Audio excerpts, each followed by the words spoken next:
That fairy tale sword and ring, farm boy, as you wish kind of thing. Cliffs and giants, a schemer with a plan. True love, revenge, one-handed man. Quoting every line, but then again, mouthful of snacks. Root beer and a cake. Top 25 films of the 1980s, stacked on the shelf of my brain. Bodacious. With amazing puppetry work by Chris Wallace, a movie so good it transcends being just a Christmas movie. It's great characters, great emotions, fear, and a ton of comedy. Written by Chris Columbus, and the monsterwork experience of Joe Dante made this one of the most commercially successful films of the 80s, and with Gizmo, easily the most marketable. Nobody watches Gremlins just once. Back in the days of regular TV, that was a set it and forget it movie. And while yes, scary, it's easily accessible to, I would say, about 8, 9, or 10 and up. Is it a Christmas movie? Yeah, sure. But what if, and hear me out, it's just a really good movie? The movie that made Bruce Willis a star, Alan Rickman a star, and a sizable shift in what a superhero, in quotes, should look like. Just know it's not Christmas until Reggie VelJohnson stares back at you. From the very first gong in the score for Top Gun, one couldn't help but think that they're watching something much different than the norm. Tom Cruise was already a star by this point, but this movie put him in the action stratosphere, which meant he could do just about anything. Jerry Bruckheimer and crew went deep so that they could make it as authentic as possible, and it became an icon. The Breakfast Club is known for being the birth of the Brat Pack, and at the height of the 80s when John Hughes' movies reigned supreme, exploring the various titles and struggles with status in the high school years. Put every genre of student in one room and make them stay there for one full day, and you capture the real meaning of teen angst. A movie that cracks skulls in any era. Willow is a major childhood favorite for me. You have Val Kilmer going jet black and sultry as Mad Mardigan. Amazing practical effects, magic, sorcery, a love story with chemistry, and a very young Ron Howard showing his chops early in his career. I remember this movie genuinely scaring me at times. As a matter of fact, it was really the first movie that scared me, and a young me realizing, hey, that was kind of fun. And it has now become a major cult classic. Airplane allows you to be silly. It gives you the distinct permission to let your hair down and just enjoy. I had never seen a movie where jokes came so fast and so funny. And actually, by today's standards, probably a bit controversial for a few scenes.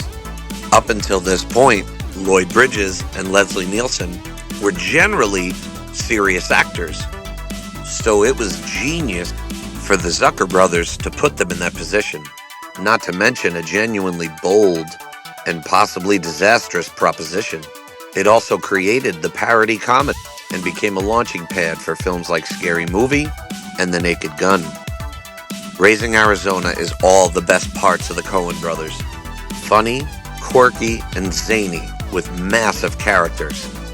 Even at an early time, when the Coen brothers were brand new, you could tell the dialogue was just special, with cinematography that creates iconic shot after iconic shot.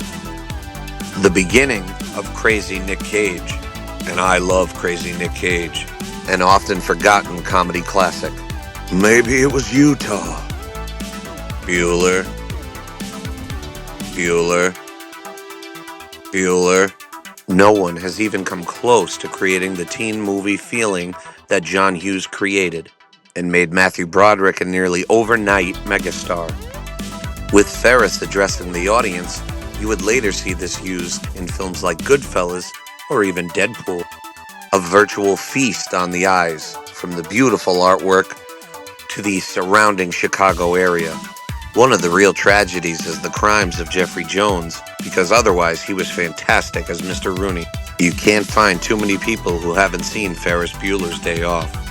Of all the great films on this list, Ghostbusters might just be the most iconic, taking the best comedic actors of the time and turning them into a very serious situation with the supernatural. Like all good films, they just create characters you care about and fully embraces that you're only as good as your supporting actors, who are fantastic in this. With sequels and many new iterations coming years later, you could never quite establish the magic of the first, just like many other films. A huge part of mine and many others' childhoods, for sure. John Carpenter returns in one of the most unique movies on any list. A fearless and horrific take on who's exactly in control. Also, one of the first times a wrestler really showed their acting chops. Roddy Piper and Keith David have unbeatable chemistry and have one of the best fight scenes you'll ever see, as well as the longest. A brilliant take on consumerism and our propensity to obey and follow orders despite their ridiculousness. Trust me when I tell you RoboCop is dying to be a B movie, but it's just done way too well. Paul Verhoeven actually says it's the decay of the common decency that we know today. A brutal look at an almost dystopian future.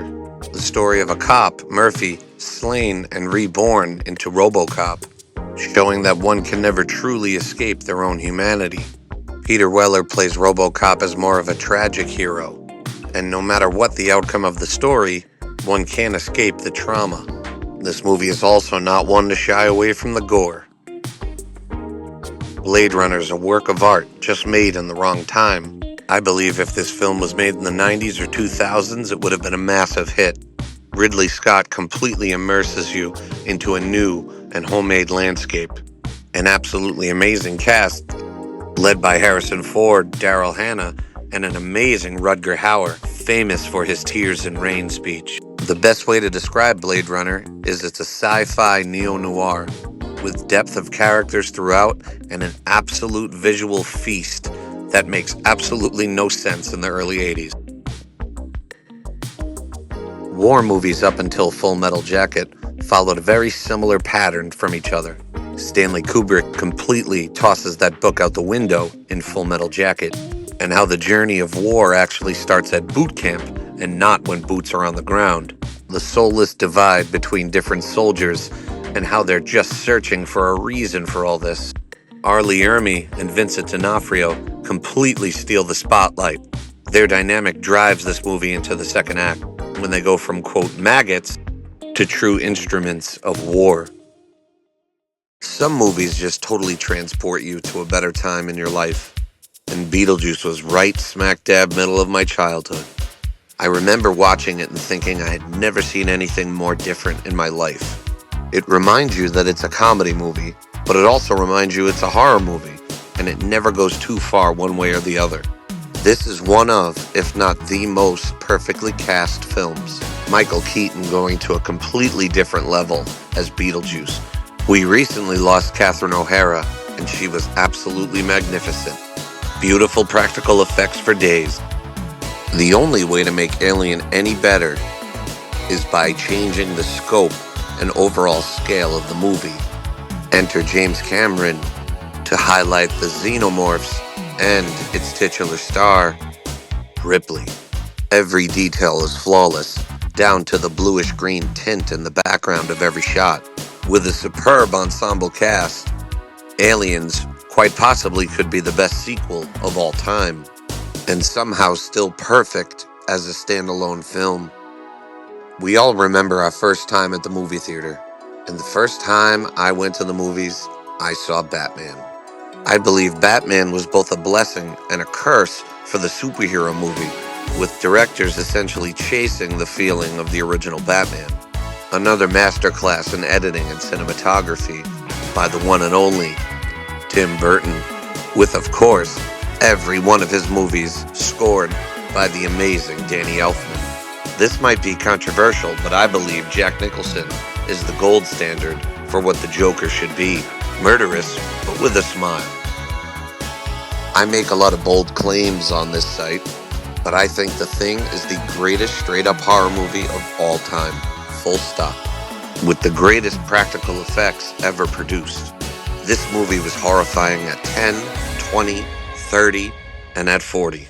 And it made me dive deeper into the John Carpenter library, and to my amazement finding out that this movie was initially a flop.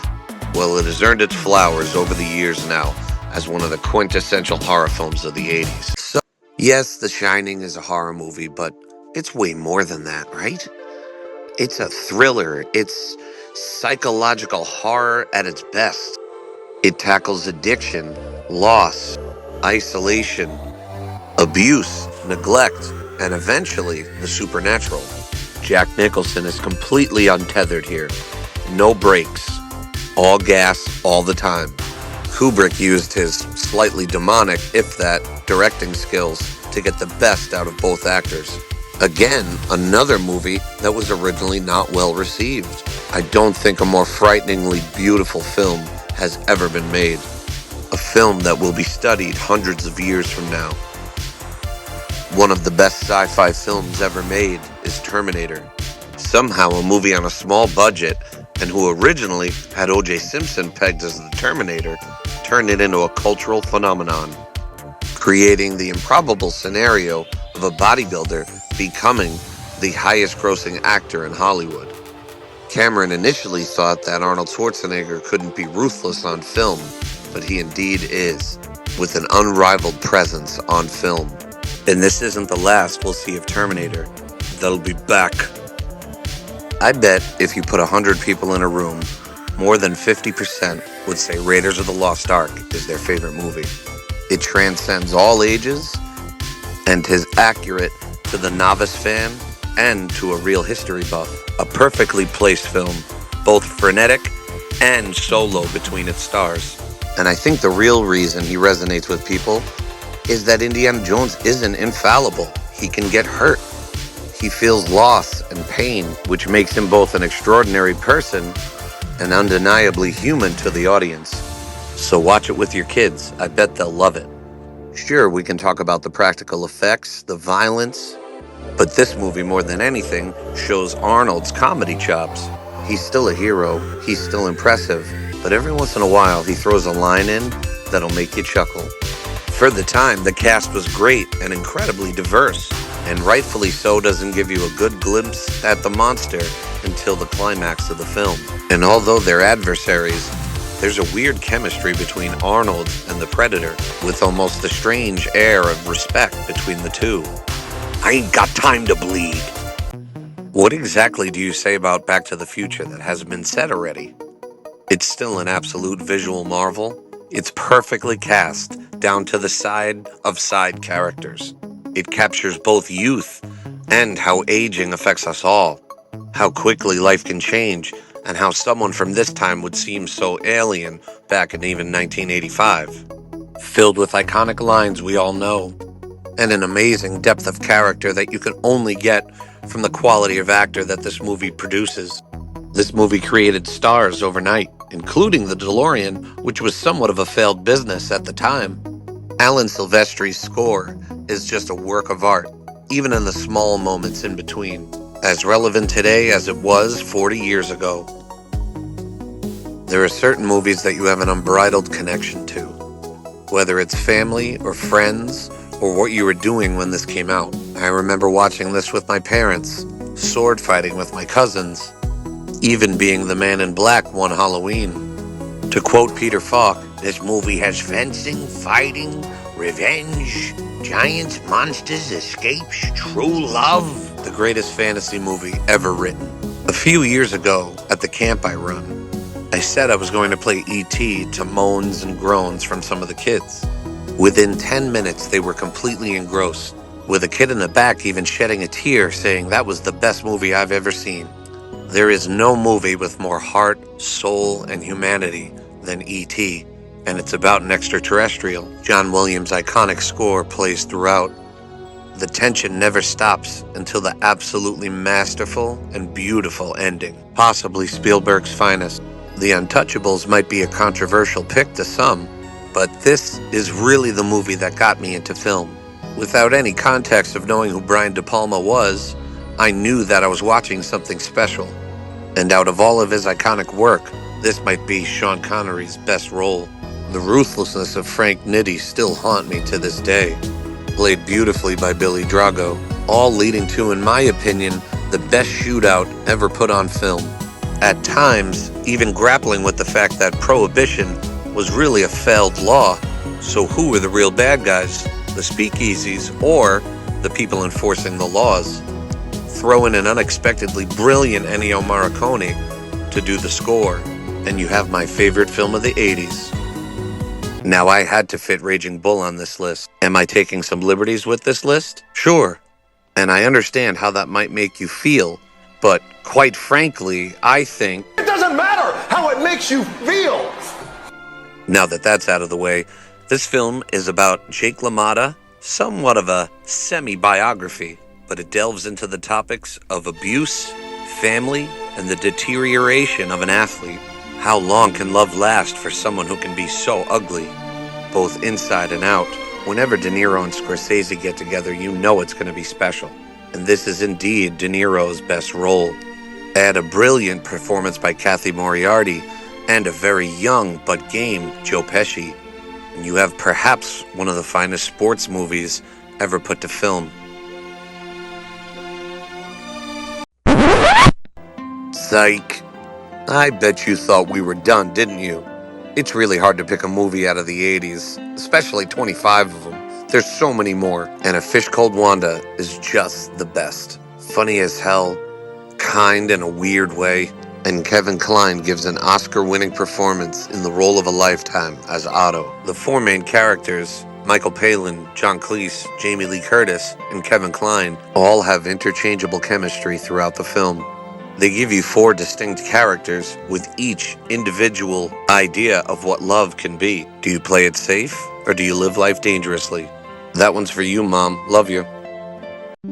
Join us next week for the top 25 films of the 90s. This has been another Burrito Critique.